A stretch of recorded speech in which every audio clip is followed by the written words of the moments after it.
வணக்கம். வாங்க இந்த வீடியோவில் நம்ம என்ன பார்க்க போகிறோன்னா, இன்றைக்கி நானும் என்னோடய பக்கத்து வீட்டு பொண்ணும் சேர்ந்து வல்லக்கோட்டைக்கு போயிட்டு வந்தோம். வல்லக்கோட்டைக்கு ஏற்கனவே நான் பல தடவை போயிருக்கேன். எனக்கு நினச்ச காரியெல்லாம் போயிட்டு வந்தபோது நல்லபடியாக நடந்திருக்கு. எங்கள் வீட்டுக்கு பக்கத்து வீட்டு பொண்ணையும் ஒரு தடவை கூட்டிகிட்டு போயிட்டு வந்தேன். அவள் வந்து அம்மா நம்ம நல்லா இருக்கிற அந்த கோயிலுக்கு போயிட்டு வந்த பிறகு என்னை இன்னொரு தடவை கூட்டிகிட்டு போங்கம்மான்னு சொன்னான். இன்றைக்கி தான் வாய்ப்பு கிடச்சி 2 பேரும் போயிட்டு வந்தோம். போயிட்டு நல்லபடியாக சாமியை தரிசனம் பண்ணிவிட்டு மதிய உணவும் அங்கேயே சாப்பிட்டோம். நல்ல சாப்பாடு, சாம்பார், கோவக்காய் பொரியல், ரசம், மோர், ஊறுகாய்னு நல்லபடியாக சாப்பிட்டோம். நாங்களும் ஒரு தடவை மக்களுக்கு அன்னதானம் கொடுக்கணுன்னு கடவுளை வேண்டிட்டு வந்தேன்.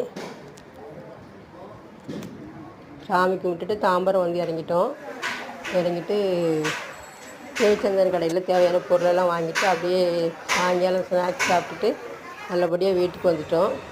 நீங்களும் ஒரு வாய்ப்பு கிடைச்சா போயிட்டு வாங்க வல்லக்கோட்டைக்கு.